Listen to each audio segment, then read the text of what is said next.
Chapter 38, April 19th, 1943, Warsaw Ghetto. Esther and I found Yitzhak in a building overlooking Mila Street, inside what must have been very nice apartments at one time. And there we joined one of our 4 groups that had been ordered to hide.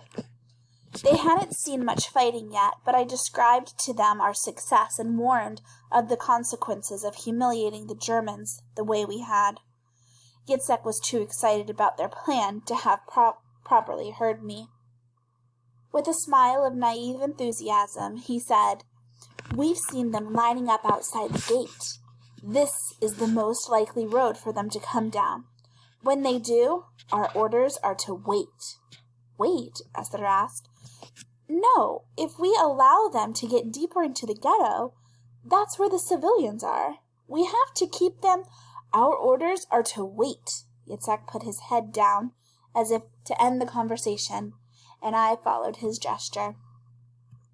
There were many times over the past few years when it had been my job to think on my feet and to make my own decisions. This was not one of those times. It wasn't long before another column of soldiers appeared, hundreds of them, most likely Ukrainian SS men and Jewish police officers, similar to what happened earlier that morning. My gun was trained on the SS officers. It infuriated me to see the OD marching with the enemy, traitors to our people, traitors to their own beliefs, but I couldn't fire on them. "Did your father send in the OD?" a man hissed over to Esther. She shrunk behind me, and I glared at the man until he looked away. "He's afraid," I whispered to Esther. "He's afraid and angry, and he doesn't know what to do with all that emotion. What he said wasn't about you." "It was," she replied. "I loved my father, Shaya. I still do. But being the Judenrat was an impossible situation. I remember at the beginning, he thought he could help the people here, and he did a lot of good. But very soon, the choices weren't between good and bad. They were between bad and awful." "A choiceless choice," I mumbled. "There is no winning, only a decision as to how we will lose." How many times had I faced that very problem myself? Esther nodded. "Exactly. Either my father cooperated with the Nazis, or they'd punish his family." "So he sent you away." Her voice cracked. "I asked to go. I had to go. Of course I'd rather have stayed with my family, but not if I was a tool used against my people." I put my arm around her, drawing her in close. "Your own choiceless choice." And just like that, I wasn't angry with her anymore for lying about her past, or about Lodz, or for any of the mistakes she'd made. I'd made many more mistakes myself, and not had to pay half the price for it that she had. Orders were shouted to the soldiers on the streets, reminding me of the need for silence and to pay attention. I looked outside again, waiting until the lines passed, but my mind became a constant zigzag between 3 thoughts. The first was for Yitzhak and Esther. How much I loved them, how much I wanted to protect them. I would give my life for either of them if necessary, if it would matter in the end. Then I thought of Akiva. Our leaders, the Drangers, could have left Poland before the war took effect, but they came back to fight for us, just as I'd come here. I missed my friends in Akiva too, Reuben and any others who continued to fight from the forests. Those who were gone. Without their training, their example, I would not be here today. And even if I had the choice not to be here, but living in freedom 1,000 kilometers from here, I'd choose to stay and fight. This is where I belonged. Which pulled my mind back to the present, to the rows of Jewish fighters on either side of me, each of us waiting, each of us hoping our contribution to the fight made a difference. The column of soldiers passed us by entirely. Their eyes were focused directly ahead, as they had been trained to do. But that was a mistake. We were to the side of them, and above them, and below. Nothing was ahead but a dead end, literally. because once they were ahead of us, with a shouted order in Yiddish, the fight began. It was mostly gunfire and a few grenades, but it took surprisingly little to scatter their line and force a retreat. That was easy, Yitzhak said. Too easy. They'd be back. And they were, only 15 minutes later. But this time the advancing army was occupied by 3 tanks. Again, we were ready. Let's stop them, I whispered, holding my hand out to Esther. But she only grinned over at me. That one's mine. She pulled a match from our matchbook, lit the rag on the outside of a fuel-filled wine bottle, and threw it into the street, smashing the bottle directly on the nearest tank. The spilled liquid immediately ignited, and would have done little good, except others had the same idea. Something must have leaked inside the tank, because suddenly the top hatch burst open like a popped cork. Flames shot from within the tank. The entire thing was on fire. "Evacuate!" someone shouted from within our bunker. "That thing's gonna explode!" Esther, Yitzhak, and I grabbed what remained of our weapons and scurried to a lower floor. But we were still only halfway down the stairs when the explosion shook the walls and chunks of ceiling fell all around us. "Now there are 2 tanks," Esther said, nimbly dodging another piece of falling plaster as we ran. We followed the rest of our group into a neighboring building and were told to find new positions. Esther and I ran up to the 3rd floor, where I hoped to see another round of explosions. But by the time we found a window, the remaining 2 tanks were retreating. An entire column of German soldiers had been hiding behind the tanks, but our grenades and gunfire took care of them. A woman at the far end of the room from me sat back against the wall, nodding as if an enormous weight had been lifted from her shoulders. German blood.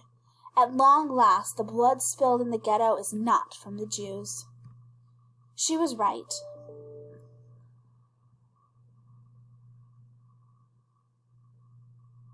She was right, but I couldn't cheer for that either. I wanted a world in which no blood must be spilled. A world free of hatred that made a fight such as this necessary. The walls rattled sharply, ending the celebration around me. We rushed to the windows, but wherever that explosion came from, it was at least a few blocks away. A reminder that success on one corner did not guarantee success everywhere. "They're in retreat," a man shouted up from the floor below. "Wait where you are until we get further orders." The same woman who spoke earlier passed around some rusk bread, and we shared drinks from a few bottles of water. It was rust-colored, which couldn't possibly be healthy, but then I was hiding in a war zone surrounded by impassable walls and German soldiers. Dirty water was the least of my concerns. After an hour, Tamir came with a radio and a report from elsewhere in the ghetto. "The Germans have left. For now," he said. "One of our fighters is dead. Only one, which is a miracle, but still, one dead." I almost couldn't believe my ears. Only one dead? When so many Germans had fallen? "Don't feel hope," I reminded myself. "Don't let yourself believe that this is over." But I did hope, and I did wonder if maybe we had a chance. I knew it was foolish, even dangerous, to dwell on what I knew to be impossible, but I couldn't help it. What if we did make a difference here? The radio was switched on and tuned to the German broadcast. Everyone who was not assigned to keep watch elsewhere huddled around it to listen. For those who didn't speak German, Tamir gave the translation. At first he smiled. They called us bandits. Perhaps we are. I smiled too. I considered that a compliment. Then his face darkened. The commander of his first wave is being replaced. That means they will return with a new strategy and an officer determined to prove himself to his superiors. Another smile now. The new commander has rejected a call for aircraft bombers. He says it's not necessary against vermin such as us. This was good news. It meant the Germans were underestimating us, just as we underestimated them early in the war.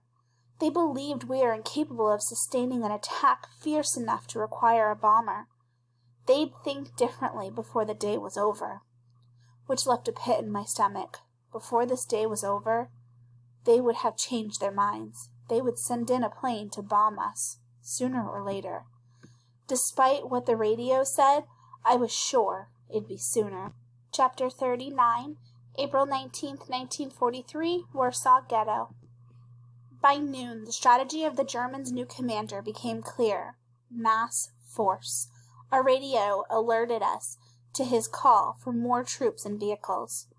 Good. If they were here, they could not be on the front lines or tormenting innocent people in the death camps. I wanted them here. Esther took the news better than I expected, but I leaned over to her. That package you were supposed to deliver, could we use it now? No, she said. Not yet.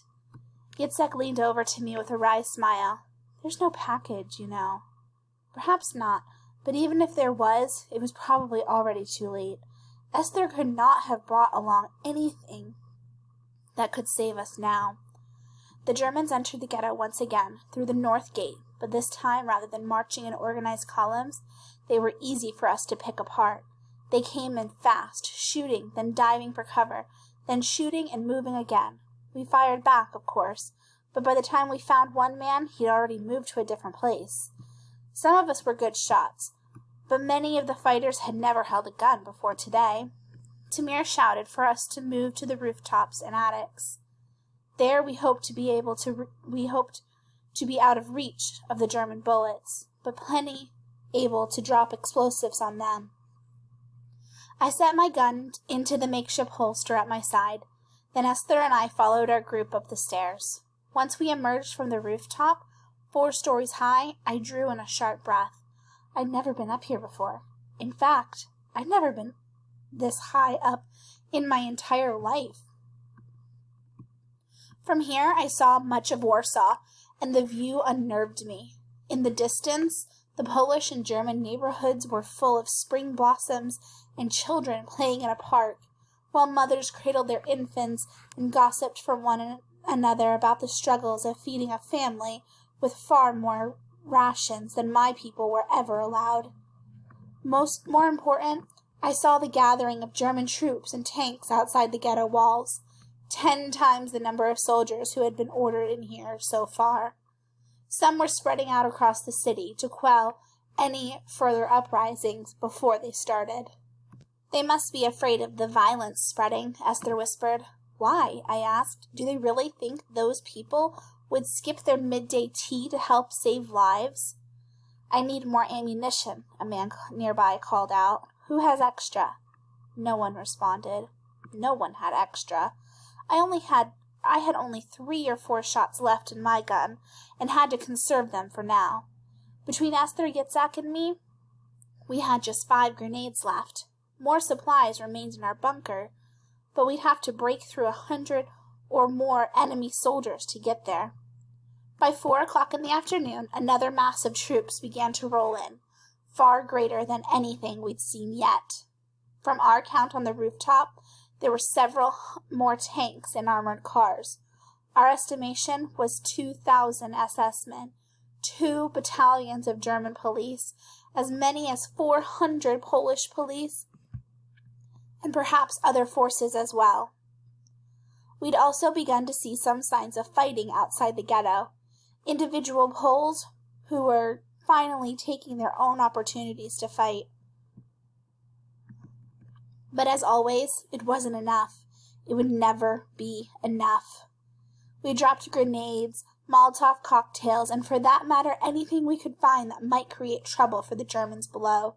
The bulk of the fighting moved north of us, where another Zov cell was firing at the Germans with a machine gun they'd acquired. It represented the 4th battle of the day in our area alone. I wish I knew what was happening everywhere else in the ghetto. Leave the rooftop, Tamir called to our group, his tone taking on a sudden urgency. You've got to move deeper into the ghetto. Now! Why? Even before the question left my mouth, I got my answer. From our vantage point, a single airplane crossed the horizon. A bomber.